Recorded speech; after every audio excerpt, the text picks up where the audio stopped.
Isn't that illegal?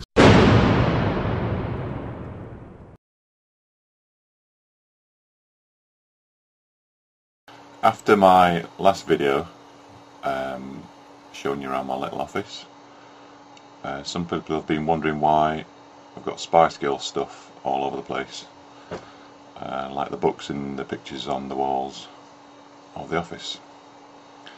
So you're probably expecting me to have some sort of dark secret, like I was a big fan of the Spice Girls or something. But it's not what you expect. And for one thing, do I look like a typical Spice Girls fan? Not really. So here's something you're probably not expecting. In the mid 1990s, to be honest, I was in a pretty bad way. I got self-esteem problems, various reasons. I've been picked on all my life for being tall, wearing glasses, looking geeky at school, you know, the usual things. But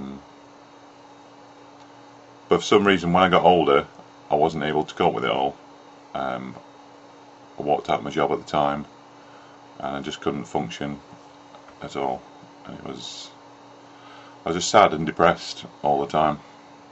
But unfortunately, when you're vulnerable, that's the time when people could take advantage of you. So, even then, if someone come up to me and said the usual stuff about, you know, let Jesus into your life and he'll help you, I would have told them where to stick it, because, you know, they're all full of shit if they say that. So, what else are single men like me with self-esteem problems, like I had at the moment, what are they most vulnerable to? Obviously,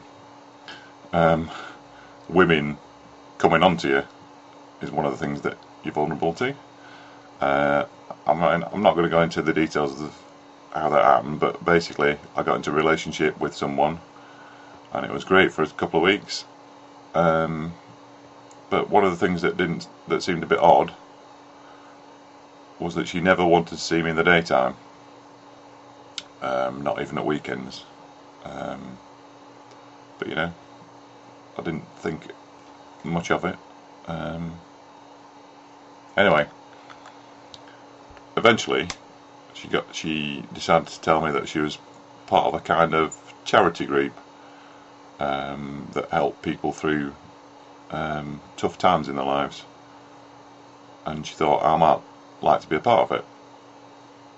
I mean, I wasn't all that keen, because obviously I was a bit of a charity case myself, but I said, I just said I'd go along because it's part of her life. I said I'd meet the people that she was friends with there, and the meeting was at this house somewhere in town.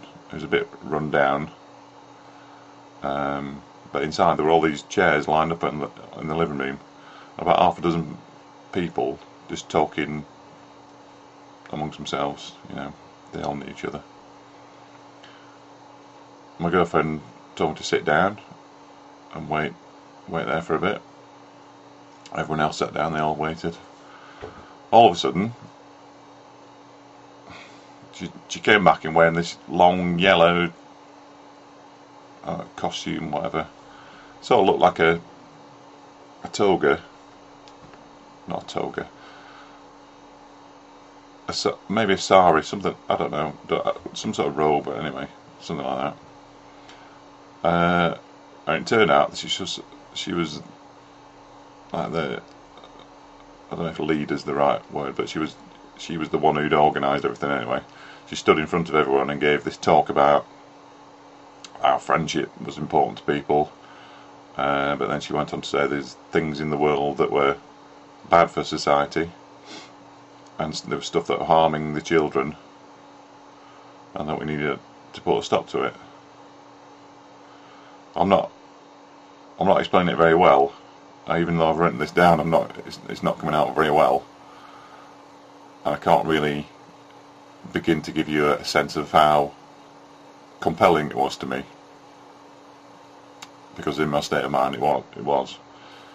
But plus I was in a relationship with her, and like I said, I've been at a low point in my life, so I was probably a bit more susceptible to stuff like that. So in case you're wondering where the Spice Girls stuff comes in to all this, she told me after the meeting, she'd hinted at it in this little speech that she gave, that the group wanted to make a change to young people's lives and to stop all the nonsense that music and the fashions associated with it was teaching to young, impressionable kids. She thought it was robbing them of their innocence. That's what she told me.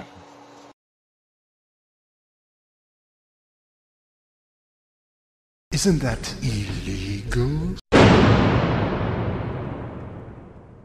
Censor your kids' ideas, censor your child's inspiration, censor all that. Expect a really heavy return spring, because you know what? That kid's going to turn her on you, and you're never ever going to have a part of his life again. Casting off the chains of the world. But enough about me.